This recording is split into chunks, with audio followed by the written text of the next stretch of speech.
Let's get peppy. Welcome to Pepisode 71, a very special Pepisode, this one. We've got Dr. Jennifer Hunt, who is directly off the show. We literally just finished filming the show. It's 1:30 in the afternoon. She's got to get out just after 2:30, so I'm going to keep on doing time calls.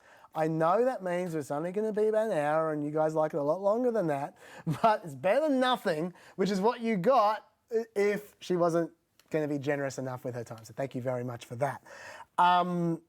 Because we've just come off the show, we're both the most well-coiffed podcast hosts of all time at the moment. Tell us about yourself, by the way, Dr. Jen, for those who don't know who you are. Sure. So my name is Dr. Jennifer Hunt. I'm a lecturer in security studies at Macquarie University and an associate at the U.S. Studies Center. Excellent. Do you fraternise with Dr. David Smith? I do. Do you have any gossip about Dr. David Smith? Not that I can share on air. They never do. It's like an emerita. Anyway. Okay, now, by the way, the people who watch this or listen to this often don't watch the show. It's something that's quite amusing, just how few people who listen to the podcast have any time for our TV audience. show. That's right. So if you made just a hell of a point, feel free to make it again for the VI peps who are listening. I shall. Now. Okay. Now, I'm not going to do questions today for obvious reasons because we're running out of time before we even begin. But I am looking at the questions. I'm writing them down like Friendly Geordie, someone asked about. I will talk about that in a future ep. So if you guys have some questions, just put in on the comments for YouTube or Facebook. Let's get straight into it. I'm going to have just on a little housekeeping thing, something we talked about a couple of weeks ago. I saw an interesting study, which I'll tell you about, an article, which I'll put in the homework. It was about negative polarisation. We talked about that a couple of weeks back. It was a piece by Lee Drutman in 538, which I found really interesting. He added in, now something we've heard a lot about is about negative polarisation, which is when people hate the other party more than they like their own party, and that's certainly the case in America and in Australia for that matter. Now in America, they do hate the other party more than in comparable other countries. The guy has the graphs in the article, which you can find in the homework of either in the blurb of the Facebook or the YouTube videos. But this is something I haven't seen before. They're also in America more distant from their own party. It's not just that they hate the other party more, they like their own party less. And the reason why that's important is because it means that the only way their party can get them to vote when it's not compulsory is by driving up the hate of the other party.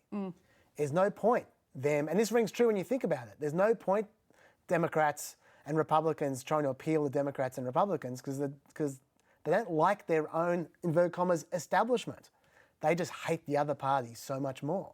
So which gives them every incentive to be as negative as possible, which creates more negative polarisation. I've never seen that point before about the feelings to their own party. But anyway, it's in the articles. Have a look. I think there's still a measure of asymmetric polarization between the two parties from Norm Ornstein. I think that would hold true more for the Republican Party than the Democratic Party. For instance, you saw Trump monetize this on his store, right? So I'm writing a piece called The Merchant of Menace, where he basically takes these negative messages, puts them on a t-shirt and sells it. There was a onesie that he was selling that said, "I cry less than Democrats." He sold shirts directly targeting key Democratic members. This is very different, right? Essentially, if you're cheering for your own team and you go to the store, you expect to see merchandise about "Go my team." But I think you're right, the negative partisanship is being pushed and monetized. It feels like, I mean, I agree with you. I mean, you're talking data here, so I'm not surprised. But I feel like the Democrats are behind the Republicans when it comes to hating the other side, but not by a huge amount. And they're always like 10 years behind. I think you can tell by the lack of policy platform on the Republican side that is their only strategy, the negative partisanship. Remember in 2020, they didn't even bother to update their platform. That point should be made over and over and over again. I still can't believe that they literally, you might not realize this, listeners, but they literally reran the 2016 platform in 2020. And they didn't even change it to take into account that Trump was now president. They hated all over the president in the 2016 platform, and they kept that in the 2020 platform because they kept it word for word. Yes. Incredible. We probably shouldn't spend too much time on foreign affairs because there's so much that we want to talk about. But I mean, the big news of this week was the G7 and the Putin and so forth, the Putin summits, the Summit Fest. Do you have anything to add that you think is worth noting about Summit Fest this week? I would just say I think the tone is very different between the previous administration and the Biden administration. You got the sense when Trump and Biden were side by side, but that it wasn't a relationship of equals. In fact, Trump was quite obsequious when it came to Putin. He sided with Putin over his own intelligence community. He took the word of Putin. He didn't allow other officials in the room when he was talking to Putin. So I think you see the power dynamics are very different when we talk about the difference between these summits versus the previous administration. Sure. Something which seemed a little bit more similar to me between this and the previous administration was Biden he got a little bit cranky. He hadn't had his nap in the afternoon. And there was a bit where he was snapping. I'll play the clip. You've seen it, but just for the viewers. Why are you so confident he'll change his behavior, Mr. President? Yeah, I'm not confident he'll change behavior. What do you do all the time? So when did I say I was confident? You said in the next 6 months you'll be able to determine. What I said was, let's get it straight. I said what will change their behavior is if the rest of the world reacts to them and it diminishes their standing in the world. I'm not confident of anything. I'm just stating a fact. But given his past behavior has not changed, and in that press conference after sitting down with you for several hours, he denied any involvement in cyber attacks. He downplayed human rights abuses. He even refused to say Alexei Navalny's name. So how does that account to a constructive meeting as President Putin? If you don't understand that, you're in the wrong business. If you don't understand that, you're in the wrong business was probably the narkiest thing he said in that particular exchange. I don't have a problem with people, there's a lot of people playing clips of Trump shooting down journalists and go, oh, look at that. I don't have a problem with a president having a temper, being a human being, especially after a long trip, whatever. It wasn't the smartest question either, to be honest. But I mean, it's his job to deal with questions that aren't the smartest questions. Yeah, I'm not excusing it. but yeah, he got pretty snappy. But the thing which, it wasn't that I actually want to draw attention to, it's the second part, because the reporters came back to him a little bit later on. And this is what he then said. Look, to be a good reporter, you got to be negative. You got to have a negative view of life, okay? It seems to me, the way you never ask a positive question. Why, in fact, having agreement, we'll find out. We have an agreement to work on a major arms control agreement. I started working on arms control agreements back all the way during the Cold War. If we could do one in the Cold War, why couldn't we do one now? We'll see. We will see whether or not it happens.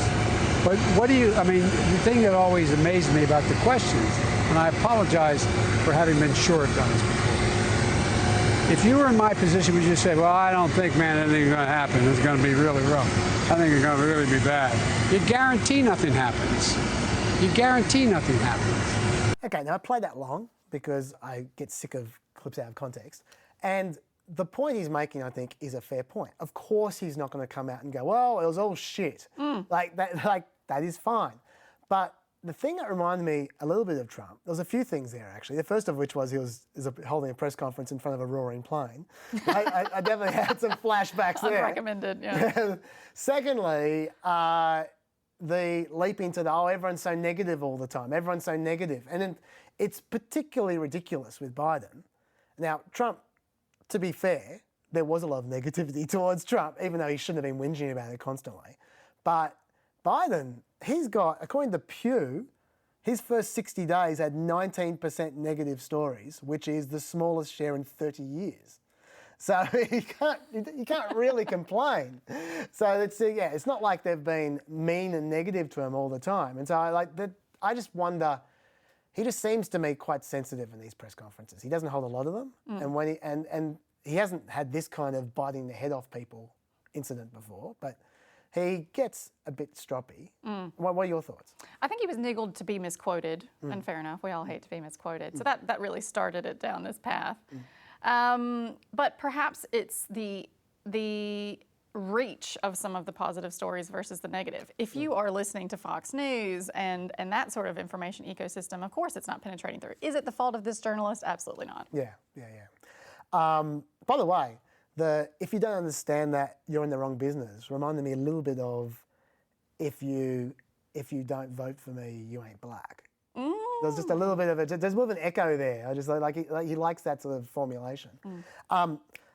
The thing I also found interesting about this was the first time that the press started to turn against Biden in any way, shape or form. Olivia Nuzzi, who's generally a bit of a Biden fangirl, she came out with, if you're the most powerful person in the world and you can't field questions from the media without losing your temper, maybe you're in the wrong business. What kind of example does it set for other countries when the President of the United States insults a member of the free press on the international stage for asking a fair question in good faith? And this is the one I found really interesting from CNN. But we have seen President Biden do that frequently. What we've not seen him do is answer questions like that without his aides screaming at him to stop. I have never seen a president, covering the last 4 of them, who is so protected by his aides in terms of often not wanting him to answer some questions. What do we reckon? I hadn't seen that clip before. I'm not sure. Yeah, I mean, I was certainly surprised. I mean, it does bring echoes of the Cotton Wool campaign, of like of him taking the lead at midday every second day and so forth, which annoyed me so much. When that was happening, I was like going, yes, I know you can get away with it. Sure, it might be clever campaigning, but I feel like presidential candidates have a moral necessity to put themselves out there so people know who they are voting for, even if they can get away with it. That's true, but Biden has a pretty long record to see who this individual is and how he would be as president. That is very true. Anyway, all right, let's. Oh, actually, I got one question for you, and that is there any point to NATO anymore? Oh gosh. Because yeah, like, just watching it, just going, half these countries now used to be part of the Soviet Union. I can see why Russia is pissed off by this. Like when Gorbachev hastened the demise of the Soviet Union, that was, if I recall, that was part of the deal, and now NATO's going to go away as well. But NATO just snapped up all these previous satellite countries to be right on Russia's doorstep, even when it was supposed to be all over. And now they're talking about Ukraine, which I'm sure Russia really wouldn't like. And it's not like I'm on Russia's side, but I do think to myself, I'm not sure what it's achieving. Like, Russia isn't the problem anymore. I'm not sure what it's achieving to be constantly poking them by snapping up every country that's right next to Russia. I mean, But to these countries, Russia is the problem. Yeah, I suppose, yeah. But also, is America going to go to war if Russia takes over Montenegro? I don't think it's going to. Well, Trump said they weren't. Yeah, that's right. Like, I feel like it's unrealistic as well. I think it's more about confronting challenges collectively. So some of the things that NATO works on are the evolution of cyber law, for instance, at the Cyber Center of Excellence in Tallinn, Estonia. One of the first cyber attacks in the world, of course, orchestrated by Russia.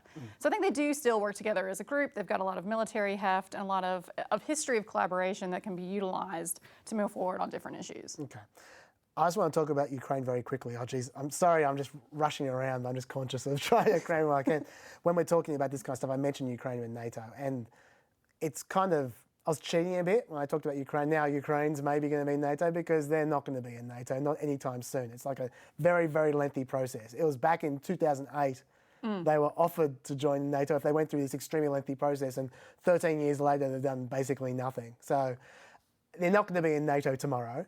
But I do want to talk about Ukraine slightly with NATO because I feel like they've been screwed in a big way recently, and it's been ignored. Back a year ago, we all really cared about Ukraine, little Ukraine fighting against Russia, and now no one gives a shit. And I'll tell you what I'm talking about. I'm sure you know, but people are listening. Okay, there's this pipeline called Nord Stream 2, which there is already a pipeline from the Russian. The entire Russian economy runs on gas, essentially, fossil fuels. And there's already a pipeline from Russia to Europe. Does it go to Germany, the one underneath Ukraine? Okay, so there's already a pipeline from Russia to Germany that goes directly under Ukraine. And that is the main reason why Russia has to respect Ukraine, because they have control over Russia's entire economy. Now, Russia intelligently built a second pipeline, so they didn't have to deal with that. And this second pipeline does not go through Ukraine. It's called Nord Stream 2, and there have been sanctions on it for all kinds of reasons. The left don't like having this massive gas pipeline, which is going to be responsible for endless carbon emissions over the next few decades.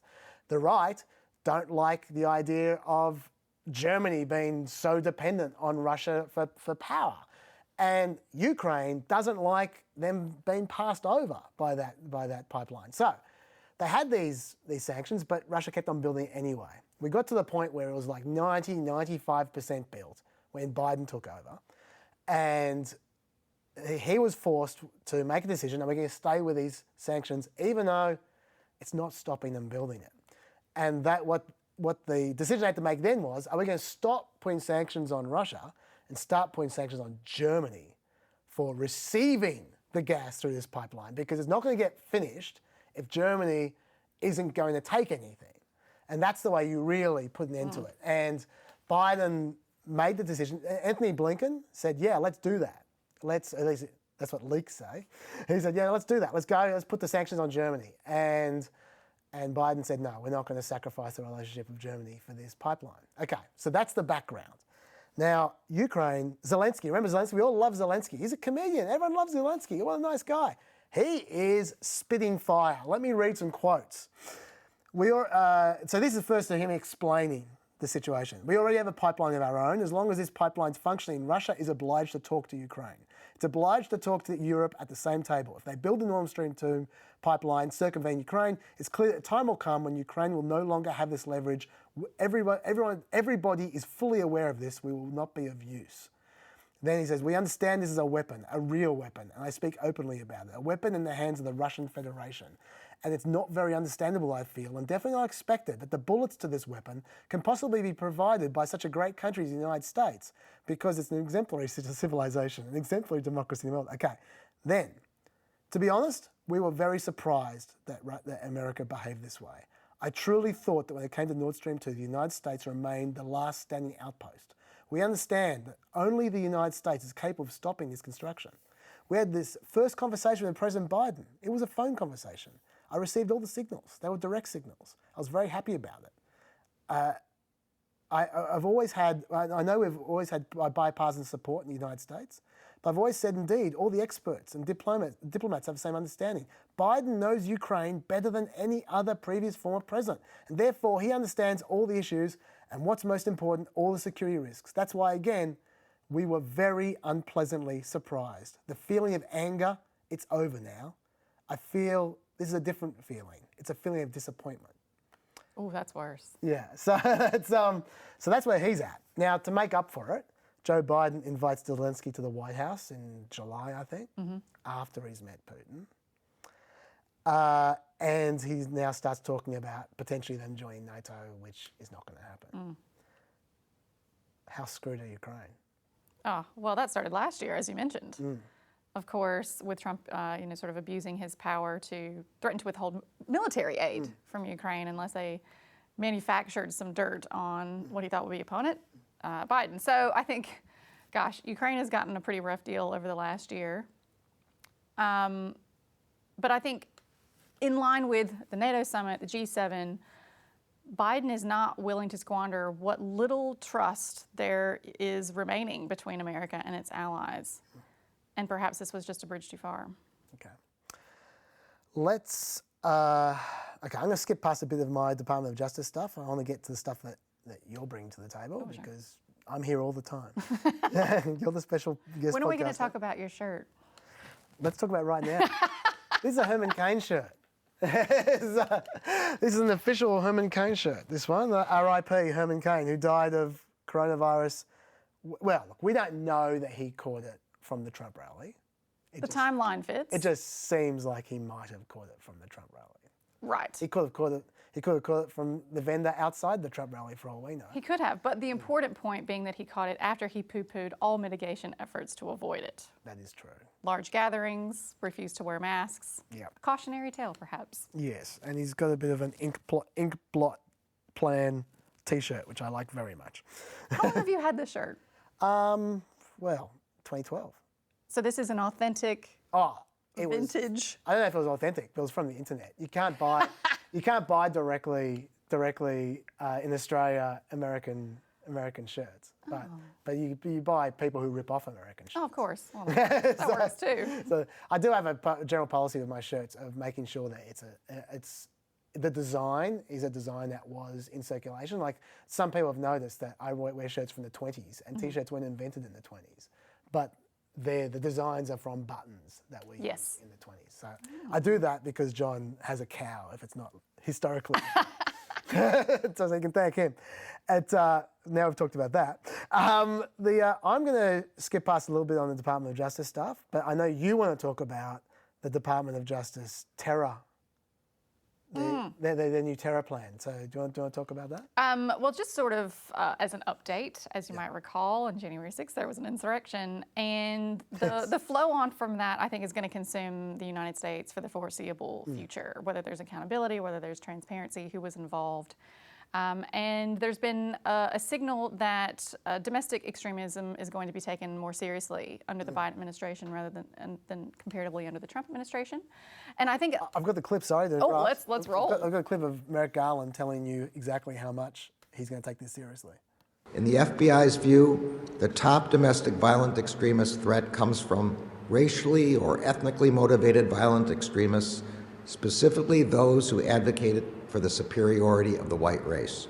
When he made Attorney General, he said, the reason I want to do this is because way back with Oklahoma, I was dealing with these white supremacists and I think we've got a problem. So they're taking it seriously. So yeah, go on. Absolutely. And I think the new strand of that is on a couple of fronts. One of them is conspiracy-driven domestic extremism. So this was flagged by the FBI in 2019, specifically mentioning Pizzagate, and which became QAnon later, and mentioned election violence as well, which is exactly what we saw in January. Now that we're getting some actual charges laid and plea bargains, I think that's going to be very important for moving forward. We might as well keep on going, talking about January 6th, now that we've started. Now we've sort of touched it slightly.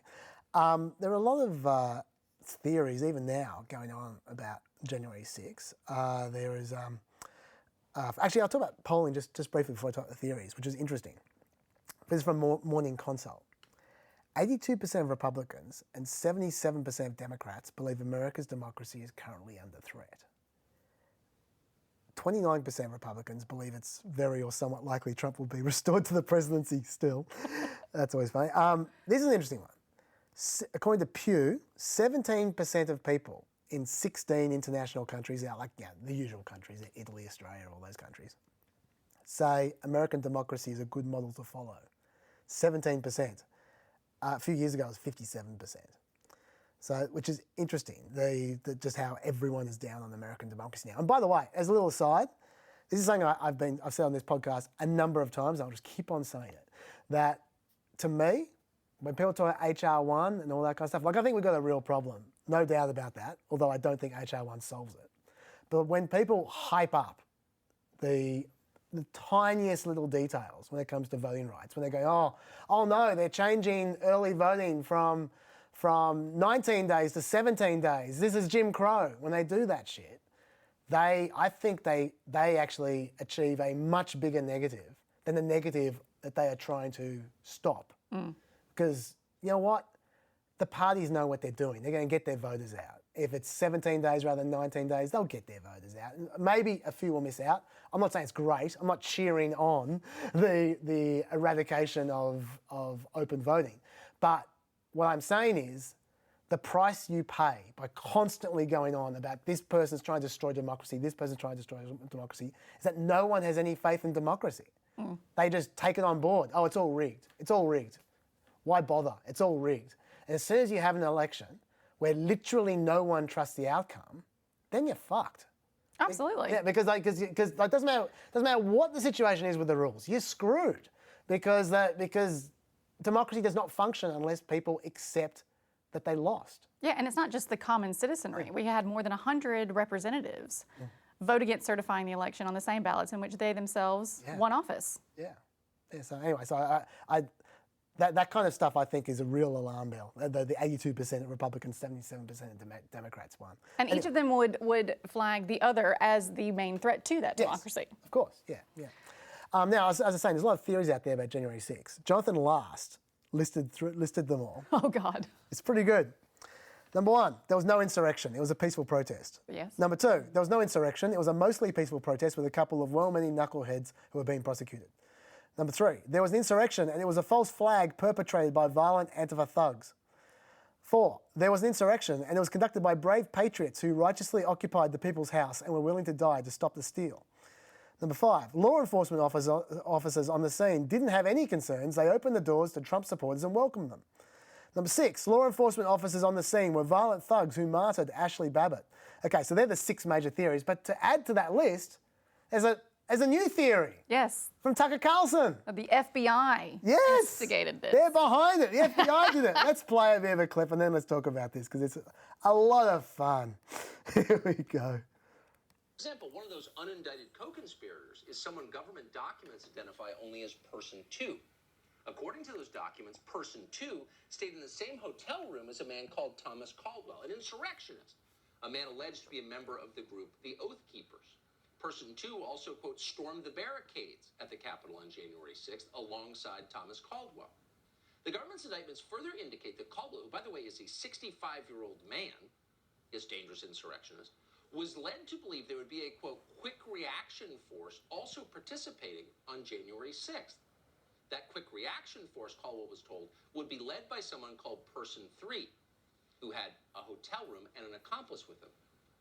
But wait, here's the interesting thing. Person 2 and Person 3 were organizers of the riot. The government knows who they are, but the government has not charged them. Why is that? You know why.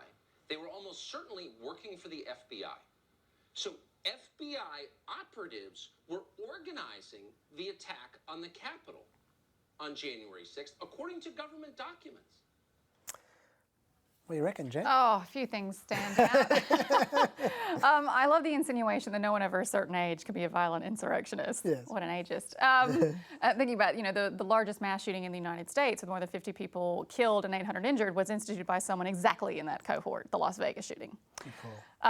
So I reject the premise of his first statement. But the fact that, Tucker Carlson is introducing yet another conspiracy theory just points to how serious this event is and how confused the Republican Party is about how to respond to it. That's true, because if he's right, they should have a commission, shouldn't they? Perhaps an investigation. Yes, to get to the bottom of the FBI. If they're going to get to the deep state, how will they without an investigation? Now, we should say, by the way, for those who may not realise why that was just pure febrile stupidity, that the FBI can't be an unindicted co-conspirator. By definition, legally, you cannot be a conspirator if you're an agent who's pretending to be a conspirator.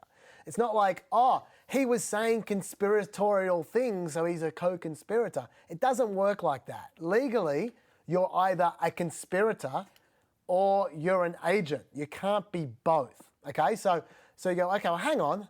Who was Person 2 then, if it wasn't the FBI? Well, okay, let me throw a few ideas at you.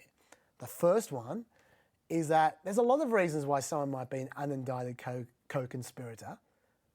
Individual one, perhaps? Well, yeah, that's right. But also, maybe they flipped. That's a good reason not to indict someone. State's witness. I imagine a lot of these guys are flipping at the moment. So that's number one. Number two, if you look at the details which Tucker Carlson glossed over about Person 2, who was staying in the same hotel room as this guy, I mean, who do you reckon it is, Person 2? Person 2, if you look at the details, Person 2 was also taking selfies with this guy, and Person 2 was his wife. Person 2 was obviously his wife, not an FBI agent. She was just, I don't know if she flipped on him or they just decided not to prosecute her for whatever reason, but she's obviously his wife. So the whole thing is just so dumb. And Tucker Carlson knows that. We always say this. He's a smart guy. Like, maybe he's not as smart as he thinks he is, but he's smarter than these dead shits, I'll tell you that. He knows that's not true. So, I don't know. The last segment I listened to Carlton in its totality was, I think it was July 2018, and he was talking about the tyranny of the metric system. So he'll push whatever he thinks his audience will buy. Absolutely. So, what are your focuses on, like, this whole area? Like January 6th, conspiracy theories, the ongoing refusal to accept the election win even now. What do you want to focus on? I can go wherever you want. Well, I think that conspiracy theories as this new form of domestic extremism is going to be, it is going to be a problem for future elections. We already see that same narrative being used to undermine voting rights in the United States. And some of the ways that this, election security narrative is going is quite blatant in who they think is a real American that should have the real franchise. So I think that's real disturbing. Yeah, the real American stuff is definitely disturbing, and it is getting a bit actual. I saw a stat. In fact, I know you saw a stat because we talked about this on the phone. So we do talk beforehand. It was from the Benenson Strategy Group. They conducted a survey that 17% of local election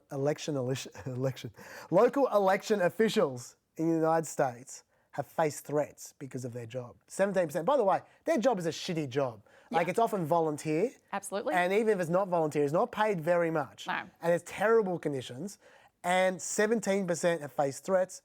32% have felt unsafe because of their job as a local election official. Now, let me tell you what's going to happen. What's going to happen is they're going to drop out. And they're going to get replaced by crazies because they're the only people who aren't under threat. Yeah. And that's a problem. That's a problem not only because those crazies are going to conduct an election poorly, which then goes to what I was saying before about no one can trust in an election. But on top of that, they're not even capable of, they're idiots. They're not capable of conducting it properly. Leaving aside bias, they're just going to screw it up. I mean, look at this Arizona audit. Like, they're trying their best. They're just morons. First, they were looking for bamboo threads to see if China was involved. Now they've decamped the whole operation to a cabin in Montana. Yes. They've crossed state lines now. I didn't even know about the Montana bit. They're going to be coming back soon, in the next few weeks. They're due to come back in the next 2 or 3 weeks, and they're obviously going to declare that Trump won, obviously. And it's going to be ugly because there's Pennsylvania's watching what they're doing. Yep. Georgia's watching what they're doing. They're going to try and replicate it. By the way, you talked about the bamboo. I've been meaning to play this for weeks.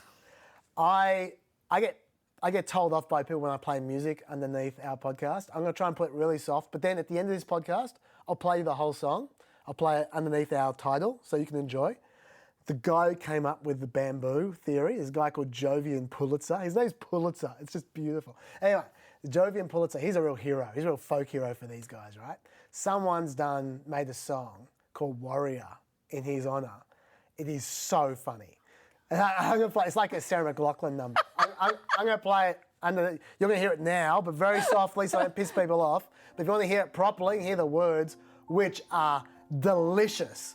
You just fast forward to the end of the podcast or just wait till the end and it'll send you to sleep if you're listening in bed. But man, it's funny. But that's an excellent point you bring up. When we talk about some of these election laws that are going in, it's not about just disenfranchising people. It's taking political control over the electoral process. Yeah. So now those court cases that Trump lost won't even get to the court because now it is the Republican legislature that gets to be the decider of an election. Even without credible allegations of fraud, they can now toss elections that they disagree with. That is the premise of some of these pieces of legislation. But even worse, like if they're following things like this Arizona audit, they create fraud through their anti-fraud mechanisms. Like this Arizona audit, if like they always go, why are you worried about this audit? If you got something to hide, if you don't have something to hide, then why not count again? If they were just counting, that would be fine. But they're not just counting. No. Like they've the procedure they got here. Hang on, I'll just find it quickly. They got they have the process they're going for is. They're looking for more than acceptable variance, is the phrase they say, from the official tally, okay? More than acceptable variance, they define as 0.3%, because that was Joe Biden's margin of victory in Arizona. Okay. The way they count, do you know the way they count? Have you heard this? No. They go through 100 ballots at a time, and if the 3 people go through 100 ballots at a time, they spin it on a lazy Susan, right, which is obviously prone to mistakes. But anyway, they count the votes as they go past. If the three people differ by less than 2 votes, they go on. Do the maths, that's 2%. They're talking about 0.3% variance. There's a 2% error on every single count. It's just so dumb. Sorry, I don't want to go about these guys forever, but it just drives me crazy that the people who actually instituted this, the state senate that's behind this, were elected by the election that they're counting. Yes. It's just that they're undermining. I just can't believe it. Anyway. And I think you're right. It's the election workers that are going to suffer. Trump mentioned a particular election worker in that call with the state secretary in Georgia, and that woman faced unimaginable abuse. He even mentioned her young daughter in this call to almost, support violence and intimidation of these people. My mother actually works at the elections and the local elections in North Carolina. Has she been threatened? She calls herself a poll worker. Has she been threatened? Not that I know of. North Carolina's pretty hot. It's a swing state, absolutely, but there is a Democratic governor, which keeps a bit of sanity in the process happening. But remember, North Carolina is a laboratory for some of these undemocratic power grabs. When the last governor refused to concede that election, I believe it was 2018. And then held emergency sessions to put through emergency powers to strip the incoming Democratic governor of powers. So I remember one study was talking about how on the indices of what constitutes a democracy, North Carolina no longer qualifies as a result of some of those actions. Wow. By the way, there's a special one in Arizona, not quite as bad as North Carolina, but I have mentioned on the podcast before, but I'll mention it again because it just doesn't get nearly enough coverage, which is a similar kind of dodgy bill of law they passed. Do you know they've made it in Arizona that if someone challenges the 2022 election, the Secretary of State doesn't get to decide what is challenged on? It goes to the Attorney General instead. But that law sunsets after 2022? Yes, to strip a particular Democratic Secretary of State from powers. So they've explicitly taken the power away from the Democrat, given it because the Democrat's the Secretary of State, and given it to the Republican Attorney General, but only until they win the power position back. They could change it. Yeah, it's just it's naked in its attempts. Yeah. Anyway, and since we're at 2:10, by the way, since we're not going so well with time, I keep on teasing you guys. I'm going to get to the Electoral Count Act one of these days, probably the next one. Have you heard about the Electoral Count Act? Basically, what I keep on telling these people, these poor listeners, long-suffering listeners, is that there is a way to legally deal with all this shit, deal with all this, like the real problem, which is the states basically stealing elections that they lose by the vote and so forth. So it's called the Electoral Count Act. It's at the moment pretty loose. You can tighten it up big time. This is what Joe Manchin should be. This is what they should be pressuring Joe Manchin to pass right now, not HR1 in my view, because this is the thing that's going to stop potentially a real stolen election in 2022 or 2024. But it's going to take me 10 minutes to go through that, so I'm not going to do that. So you're teased once more. Sorry about that.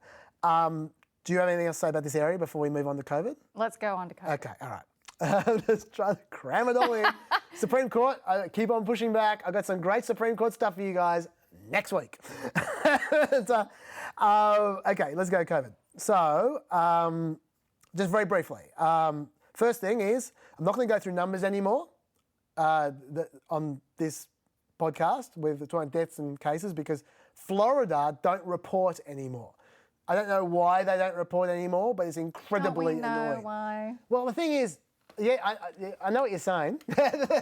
And they did, by the way, when they decided to not report anymore, they were at the top of the table at the time. But the table's a pretty flat table at the moment. So it's weird that now would be the time that you want to die on that hill rather than, say, in the middle of a spike. Perhaps it's because of the Carnival cruises, the cruise industries. Possibly. That's a whole other area which I'd love to talk about as well. But anyway, but for that reason, it screws up all our numbers. So I'm not going to bother with those numbers anymore. I am just going to say that hospitalizations are as low as they've been for the entire pandemic, including Florida. Thanks, vaccinations. Yeah, so that's good. Biden's not going to hit his target, his 70% target. He's just not going to even getting close. Oh, he will get close, but he's going to fall short.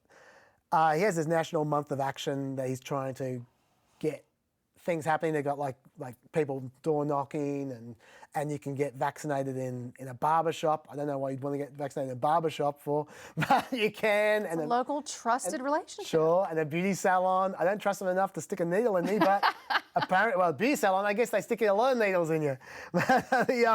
But anyway, they're doing that. And they've got free childcare for drop-in childcare for people. Like they've got all kinds of stuff. I kind of like the state level initiatives better. The lottery. The lotteries, yeah. The free joints in Washington. That's a great idea. Free laps at Talladega. There you go. These are good. But I will say this: there are two things. There's one thing they're doing which, well, the childcare maybe. But I was going to say that I saw a poll which told me something about what they should be doing. This is a Kaiser poll. Hispanics, 65%, black people, 54%, are more worried about missing work for getting a vaccination. These are out of the unvaccinated people.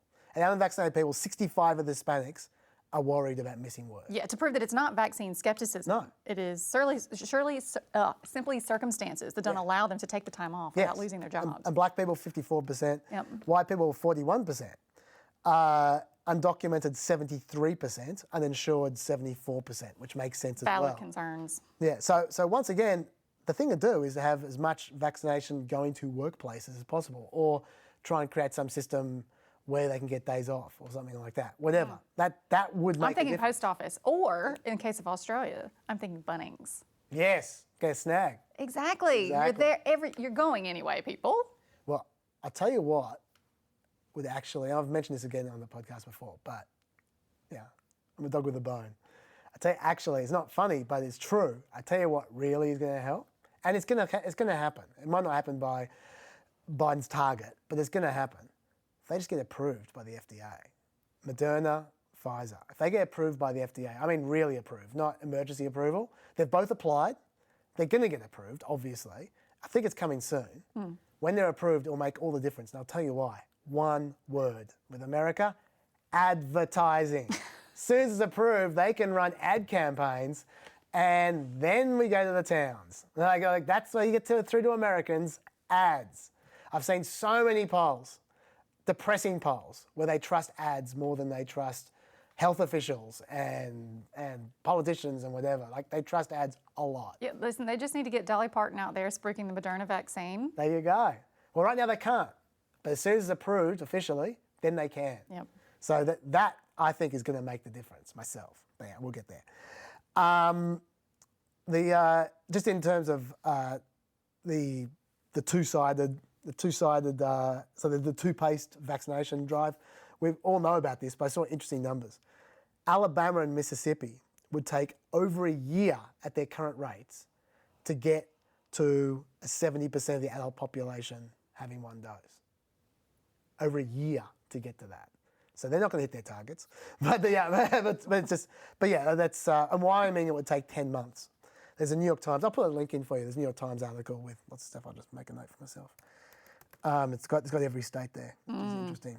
It's a little bit, it's about Well, and have you seen the graph that charts exactly the percentage of the vote for Biden and the vaccination rate as well? Oh, yeah. Seth Maskett. Yeah, that's a good call as well. I'm going to skip a little bit here. I'm going to skip about... Okay, Sinovac is shit. let's just say that. It's really interesting because there's a bunch of countries that for through no fault of their own, just ended up with Chinese vaccines, the Sinovac in particular. Chile, Bahrain, UAE, Seychelles, Uruguay, all of them have been really good vaccinations. All of them are suffering massive spikes because Sinovac's not a good vaccine. There was a study in Serbia. 29% of the 150 participants were found to have, wait for it, 0 antibodies. Oh, heavens. 3 months after they received the first of 2 shots of Sinovac. So 0. Now, it's better after 2, but still not nearly as good as the Moderna Pfizer ones, unfortunately. A couple of quick studies, and then we're going to get into the lab leaks. I'm going to skip past all the stuff about the billion vaccines from G7. Oh, except to just say one thing. Casey had a great pickup on the show, which I want just everyone to know, which is the billion vaccines from the G7, the American 500 million pledge is part of that. So that's the first thing. The American 500 million pledge is part of the Pfizer's pledge from way back when of 2 billion doses that they said a long time ago. These are all part of the same pledges, and they all came ages ago. And that's recycling the same pledges over. Now we've rebranded it with the US flag. Yeah, isn't that lovely? Isn't that lovely? But basically, what Casey made the great point. Pfizer is getting the American government to pay for their corporate social responsibility because they were pledging to get them out. Now America's going to pay for it. Thank you. Anyway, but yeah, let's go quickly study centre because some of these studies are ancient and I haven't been able to get to them for ages. Rand Paul made a big fuss about a month ago now, you might recall, about not getting the vaccine because of his natural antibodies. There was a really interesting study, like a month ago. The memory B cells from someone who has COVID and has been immunised are extremely strong. It makes them basically Superman. And it lasts for ages. Much better than someone who's either just vaccinated or just got COVID. Right. Like it's actually getting COVID plus getting the vaccine is the best protection of all. And so if you have gotten COVID, get vaccinated. Don't think to yourself, oh, I've got the antibodies already. Yes, you do have the antibodies, but they're going to wear off at some point in time. Yep. You don't know when. But if you get vaccinated and have the antibodies, it's going to last definitely the whole pandemic, and they'll be super strong even with the Delta variant. So that's an important study. Another study, 255 patients conducted at St. Barnabas Medical Center in New Jersey. This is, believe it or not, a hydroxychloroquine one. That's back. It's back. They found that people who were experiencing the worst effects of COVID and who were put on respirators and were given a combination of hydroxychloroquine and azithromycin, the old one, had survival rates of 2.9 times the other patients. Now, this is not a double-blind placebo trial, which is the reason why I disregard it, because I think to myself, if you've had 18 months to get a double-blinded placebo-controlled trial together, maybe it's about time you did. Because there have been double-blinded placebo-blind trials that say hydroxychloroquine does nothing. Which doesn't mean it does do nothing, it just means give us a proper trial to show that it does something, right? The reason I'm bringing this up is because Ron Johnson was banned from YouTube for a week because he mentioned that study. Maybe I'm about to get banned from YouTube as well. But not everything Ron Johnson says is automatically misinformation. Every now and then a clock stopped. It's accurate twice a day. All I'm saying is I'm not a hydroxychloroquine pusher at all. Like I said, I'm waiting for a real trial. But I don't like the fact that we ban people from speaking about trials, real trials, that are maybe not very good trials. There's a difference between speculation and misinformation. That's what I'm saying. Misinformation is deliberately misleading people.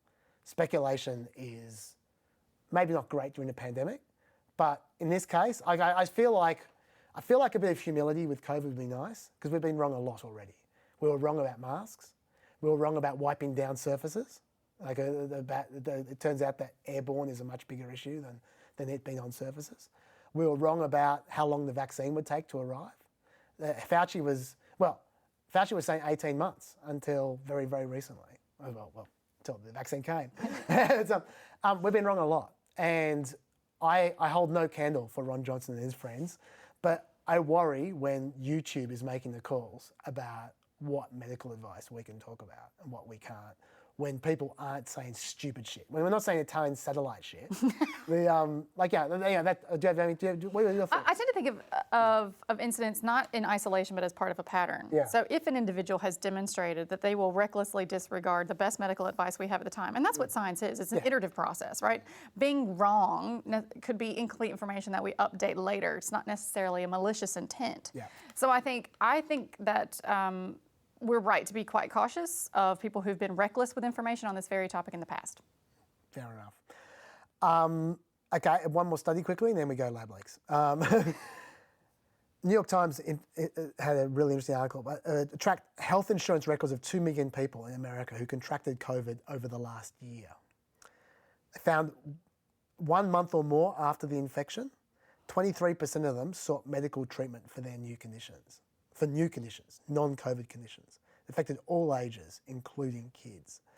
The health problems include pain in nerves and muscles, breathing difficulties, high cholesterol, fatigue, high blood pressure, intestinal symptoms, migraine, skin problems, heart abnormalities, sleep disorders, mental health conditions like anxiety and depression.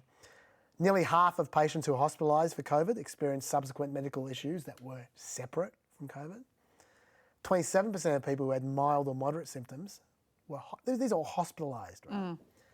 19% of people who said they were asymptomatic were hospitalised with new conditions. Now, sure, might be a coincidence for a whole bunch of people. A lot of them may have been old, not all, but yeah, might just got sick. But just they're big numbers for hospitalisation. Absolutely. Yeah, and I think that could be the next issue for America's long healthcare COVID. system. Yeah, and not just long COVID, but also something we don't understand, which is starting just unrelated maladies. Like it's which I guess is long COVID, but we don't know what we're dealing with. We're still fumbling around. Yeah. I think it's a real interesting area. Okay, do you want to start with, given there's 223, do you want to start with Fauci or lab leak? Well, let's do Fauci. Okay. Because this feeds into our intimidation of officials. It certainly does. It's Fauci hunting season. You can start us off. Go for it. Talk us about Fauci hunting season. How do you feel about this? So when I wrote a report for the Global Health Security Network on conspiracy theories, one of the implications that I said was going to outlive the pandemic was this undermining of trust in public officials, the degradation of authoritative sources of information, but also the threats of violence and intimidation affect not only current practitioners, but could actually undermine recruitment for positions like this in the future. So Fauci is the prime example, right? He has become the face, the spokesman, a trusted individual on this front. He's, of course, a presidential medal winner for his work in the medical field, and he has had emails released. And this kind of resembles a bit about what happened with the climate change scientists, where the scientific process is misunderstood by outsiders, these different codes. It's the same as the conspiracy theory about Pizzagate and Podesta emails, right? That this nefarious intent is coded into really normal, professionally relevant emails and is used to incite violence. And so you see Fauci having to hire security details not only for himself, but his family, his daughters. I think Kaiser released a report in the middle of last year about 23 states seeing very senior health officials resigning because of intimidation and threats to themselves and their families. And so I think this is a long-standing problem, but points toward a broader issue of undermining trust in science and institutions, and anyone who proffers facts really will be met with potential violence and threats to their life. Can I just make the point here that these emails are bullshit? Like in that, like everything I agree with everything you just said, but there are going to be people who are listening to this, maybe one or two, who are going to go, oh, but some of those emails, why don't you actually deal with the content rather than just tackle the man? Why don't you tackle the ball? Okay, let's tackle the ball. I went to the American Independent. They had a summary of the emails that bothered them. Okay, so I've got 7 emails here. I'm not going to read them all, but I'm just going to give you a quick summary of these emails. These 7 emails. I left out none. Okay, these are all 7 emails I was so bothered by. Okay, number 1, he tells Sylvia Burwell, who's a health staffer, quote, the typical mask you buy in a drugstore is not really effective in keeping out the virus. I do not recommend that you wear a mask, particularly since you are going to a low-risk location. He's against masks. That was in the 5th of February last year when no one believed in masks. He was wrong. He was just wrong. That's what you're talking about. When you talk about science, it's changes. A constant updating of information. Absolutely. That's the scientific process. And he admits he was wrong. He said that many times. He was wrong about masks. Yes, he did mislead people a little bit when he was saying that the thing about the N95s. How he told people not to use N95s because he wanted to keep them for the healthcare workers. But he genuinely thought cloth masks didn't work. That's what he thought at the time. And he has since changed his mind. Okay, so that's email 1. Email 2. Someone wrote to him and said, "We think that there's a possibility that the virus was released from a lab in Wuhan." And he forwarded that email on to someone else with simply the phrase, "Please handle." Oh, he knew! He knew it was a lab leak. No, he didn't. He received thousands of emails a day and he just didn't want to deal with this shit because he clearly didn't believe in the lab leak. It's delegating. Oh, yes, it's delegating. He obviously didn't believe in the lab leak, so he just, fuck, who cares? Please delegate. Go, yeah, exactly, delegate. So that's email 2. 3, he said that the vaccine will not be ready for at least 1.5 years. He was wrong. That's just expectation setting. That's what that is. Well, but also, at that point in time, there had never been a vaccine in history that took less than 4 years. So he was just wrong, and reasonably wrong as well, I might add. So, yeah. But number 4, Zuckerberg asked Fauci to record a Q&A for a Facebook COVID hub. So therefore, there was collusion, and there was a redacted section, which Fauci was very excited by. That was that email. What did the redacted section say? We don't know. But apparently the fact there was a redacted section shows there was corruption. Of course he wants to participate with a Q&A. Of course you'd try and get Fauci to participate in Q&A. Yep. He did 5 million Q&As in 2020. That's just... I saw him with everyone from basketball players to mayors, just anyone. That's facile, and that's also his job. Okay, number 5. We've already done half the emails. 5. Fauci coordinated a documentary made about himself. Okay, what he did was, someone asked him about a documentary. He wrote, "Please continue to work with Paddy to make this happen." Delegation again. That documentary, yes, it's about him. He's getting zero money. There is nothing, maybe go, oh, he's got a massive ego, he wants a documentary. He's promoting the profession of public health. That's his job. He's a PR guy. Of course he's going to let people make a documentary about him because it's good PR. That's his job, to be the PR guy for the public health sector. Okay, anyway, he makes no money out of it. Hey guys, sorry for those who are watching this, if you're wondering why all of a sudden we're in slightly different positions and there was a bit of a cut. For those who are listening, you didn't even know there was a cut until now. There was a cut. Turns out that I am so interesting to listen to, and people at the ABC are so riveted by American politics that they literally just stopped recording when we were halfway through this podcast. We went for another, 25 minutes, half an hour, something like that. And it was glorious. It was, honestly, it's like Tribute from that Jack Black song about the best song of all time. This is a tribute. This next 5 minutes is going to be a tribute to what you missed, which was the greatest podcast in the world. Sorry about that. We're just going to wrap it up. We actually kept on going on about Fauci a little bit more, and then we went on to the lab leak stuff. We can't recount it. I'm going to do lab leak next week. Sorry about that. But I am going to at least finish what we were saying about Fauci and then do a fake second goodbye. Yes. Okay. Just as heartfelt as the first. Well, halfway through these 7 emails, well, 3/4 of the way through, the 7 emails that proved that Fauci was corrupt and awful and should be driven out of the public square. Number 6, he dismissed hydroxychloroquine. Now, one of his thousands of emails was a doctor saying that he believed hydroxychloroquine was effective, and Fauci said, "Thank you for your note," and then just moved on. Now, look, I personally am waiting for a proper trial of hydroxychloroquine. Like I said before, I'm waiting for a proper trial, and I'm going to favour the side that says it doesn't do much because there have been double-blinded placebo trials that suggest it doesn't do much. I await further evidence, because I believe in science. If further evidence comes in that proves it, then sure. I don't think Ron Johnson should be censored from talking about it on YouTube. I think you should be allowed to talk about it. But the fact is that Fauci does not believe in hydroxychloroquine at this point in time. We all know that. He said that last year. So when someone says to him, "I believe in it," he wanted to move on. He gets thousands of emails a day, remember. That is not corrupt. That is not strange. That is not aberrant behaviour. It's quite polite, actually. It is. It actually is. And number 7, Peter Daszak, who's involved with that Eco Health Alliance, who got some of the funding from Fauci's mob, they then worked at Wuhan. They're accused of being involved with gain of function studies. I'm not going to get into that right now. That's lab leak stuff, which I have to talk about another time. But he thanked Fauci for discrediting his view, the lab leak hypothesis. You know what Fauci said in response? Nothing. There is no response in the email. Fauci just received someone saying, thanks for discrediting the lab leak hypothesis. And Fauci doesn't believe in the lab leak hypothesis. So whether you think Per Daszak is a bad guy or not, it doesn't matter. The fact is, Fauci was just saying what he believed. And then a dude thanked him. That apparently is a big problem. So there, what I just listed to you are literally the 7 emails I saw in a column about why Fauci was so done by his emails. Okay, so there's not much there.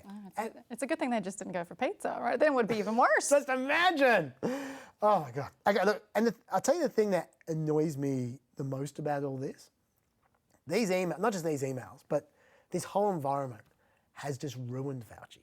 When I say it's ruined, let me explain what I mean by that. I've been through this myself. When you get in an environment where you're attacked over and over again, where you just feel you're at war, you get very defensive. And Fauci cannot afford to be defensive because he's meant to be the voice of science. The voice of science is meant to be dispassionate and neutral. You can't, and let me tell you what I'm talking about.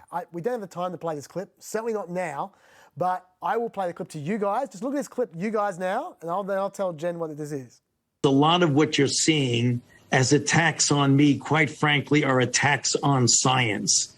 Because all of the things that I have spoken about consistently from the very beginning have been fundamentally based on science. Sometimes those things were inconvenient truths for people, and there was pushback against me. So if you are trying to, get at me as a public health official and a scientist, you're really attacking not only Dr. Anthony Fauci, you're attacking science. So this is Fauci saying, when you attack Anthony Fauci, you're attacking science. Now, we all know what he means. He means that what you just said before about it's going to discourage other people from joining the scientific fraternity, public health, etc. That's not what he said. What he said is, when you attack Anthony Fauci, you're attacking science. Speaking about himself in the third person, he is mega defensive at the moment. That's a real bad look. And he just can't do his job anymore. And this is what annoys me. Anthony Fauci was a miracle worker, that he spent the best part of 12 months being attacked and keeping his head. But he's really lost it in the last couple of months, I think. And I think now he's in full defensive mode. I understand why. If I was in his position, I would be as well. Yeah. But he just needs to take a break. And since he's like 187, he needs to retire. But if he retired, that would be used as proof that he's done something wrong and had to be dismissed. Exactly, which is so infuriating because now he's going to just stick it out. Yeah. And Biden will definitely stick it out with him because of the partisan incentives. You never, ever give the other side a break. And he's not going to do his job as well as he should be or as well as someone else could be because he's in the trench. He's in the trenches. And it's because of shit like this that's been raining down on him for the last 14 months. And I find that extremely depressing. Yeah, because who else would volunteer for this role, having seen the death threats, the security he's had to hire for himself and his daughters? It's a thankless task. I sure as hell would not do it. But the thing is, as bad as Fauci's got it, it actually can get worse. It really can, because over in Belgium, they have their own Fauci, right? Is this guy called Mark Van Ranst. And this poor guy spent the last month, he's their leading virologist, he's been living in a safe house with his wife and 12-year-old son for the last month, guarded by security guards, because there is some dude, some right-wing anti-science idiot who is stalking him with quite literally a rocket launcher. The guy's a sniper. He's a trained sniper who has a machine gun and a rocket launcher. And this guy says, because they're quoting the sniper these days, the so-called political elite and now also the virologists to decide how you and I should live. They sow hatred and frustration. I cannot live with the lies. Well, it sounds like he can't let Mark Van Ranst live rather than himself. But that's for real. In Belgium, there's dudes with rocket launchers going after scientists. So yeah, something to look forward to. You got to think scientists didn't sign up for this. No, they didn't. Anyway, I've got that off my chest a second time now. the last 10 minutes of the podcast. There was less shouting this time. There was less. It was the best podcast ever, I tell you. This is just a tribute. We're not going to talk about the lab leak now. I'm sorry, guys. We really dealt with it well, I thought, as well. I have to say. We can't replicate that. No, we It was can't. perfection. We can't. I'll bring it next time. I've got a whole bunch of theories on that, as you would expect. How can people reach you? Yes. If you would like more insights from Jen, feel free to follow me on Twitter. My handle is @Dr. _Jen Hunt, JenHunt. The most important bit that we can't show you now because it got not recorded by the ABC is when Dr. Jen said she actually enjoyed herself and she's going to be back. So I'm holding you to that. That's hearsay. Even though there is no film of it whatsoever. You're not sneaking away that easy. Thanks a lot, folks. I will be back next week with the lab leak and Supreme Court and all the things I haven't got to. See you guys later. Love to read and learn, travel and explore. You're a fearless, braveheart patriot who's opened doors. You are courage, you're our voice. Jovan, we thank you for what you're fighting for. You're our warrior. You are brave like a lion. You're David fighting Goliath. Couldn't ask for more. You're our warrior. Think of what you've done for you, for me, for our country. You'll go down in history as our warrior.